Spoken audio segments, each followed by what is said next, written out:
All right, let's just get right into it. Grand Theft Auto 6 is coming. We all know it's going to be the biggest game of the decade, maybe ever. But for us PC gamers, beyond all that excitement, one single terrifying question is starting to creep in. And that question is, can my PC actually survive the trip to Vice City? And you know what? It is a scary question. The guide we're basing this whole explainer on, the SpecVI 2026 PC Specs Guide, absolutely nails it. Look, we've all been here before. We remember Red Dead Redemption 2, right? It brought even the most powerful PCs to their knees when it launched. Rockstar has a history of pushing hardware to the absolute edge, and you better believe GTA 6 is going to be no different. So the heart of the problem, the real reason we're all a little nervous, is the brand new engine that's powering this thing. It's called Rage 9, and based on all the analysis, it's an absolute monster. So let's break down why this engine is going to be so tough on our machines. It's a triple threat. First, there's density simulation. Think about the sheer number of people, of cars, all on screen at once, each with their own AI. That's going to just hammer your CPU. Then you've got global illumination. You know that gorgeous, super realistic lighting we saw in the trailer bouncing off of everything? The guide literally says it eats GPU power for breakfast. And finally, the water.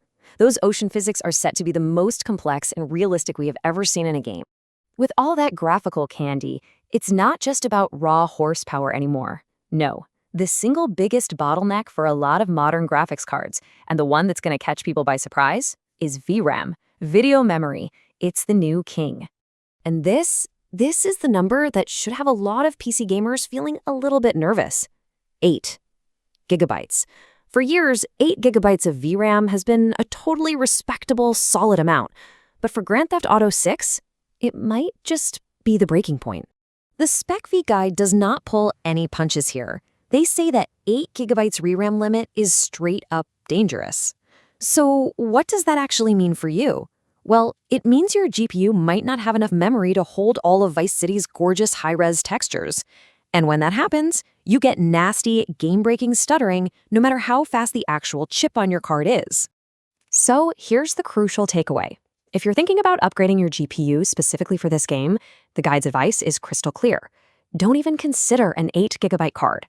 Your new starting line, your absolute bare minimum target, needs to be 12 gigabytes of VRAM. Okay, theory is one thing, but let's talk about the real world. This brings us to the biggest question for so many people, centered on the most popular graphics card on the planet right now, according to Steam, the RTX 4060. It is the people's card. But can it survive Vice City? So what's the deal? This is the moment of truth for millions of you who have this exact card in your PC right now. Can it actually handle the Rage 9 engine? And the verdict from the experts is yes, it will run, but, and believe me, this is a huge but, it's going to come with some very serious compromises. This is not going to be a simple plug-and-play situation. And here's what those compromises look like. First, forget about 1440p. You'll be locked to 1080p. You'll probably have to run a mix of medium and high settings. And here's the big one. Because of that 8 gigabyte VRAM bottleneck, you will almost certainly have to turn texture quality down. To top it all off, if you want a smooth 60 frames per second, using NVIDIA's DLSS 3 frame generation isn't an option, it's mandatory. Okay, look, we've spent a lot of time on the graphics card, but ignoring your processor would be a fatal mistake. Seriously. In a world as packed and alive as GTA 6 is promising to be, your CPU might actually be more important. This is where we run into the CPU-bound problem. So what does CPU-bound even mean? Well, picture this. Your brand new $1,000 GPU is basically just sitting there, twiddling its thumbs, waiting for something to do. Why? Because your processor is choking. It just can't keep up with the pure chaos of simulating Vice City. Every single person walking down the street, every car chase, all the physics, that's all being handled by your CPU. If it can't keep up, your frame rate dies, especially in those dense city areas, no matter how powerful your GPU is. So how do you avoid that nightmare scenario? Well, the guide points to one specific technology as the silver bullet: AMD's X3D processors. Now, these chips have a massive amount of super fast memory called L3 cache built right onto the processor itself. This basically lets them handle the absolute chaos of a Rockstar open world without even breaking a sweat. The guide calls them the gold standard for a reason, and for GTA 6, that seems more true than ever. All right, I know that was a lot of tech speak, so let's boil this all down into a final, simple checklist. If you're getting your PC ready, these are the absolute 100% non-negotiables. First up, and this is the big one, storage. This is not a suggestion. This is a rule. You must run this game on an SSD. An old-school spinning hard drive won't cut it.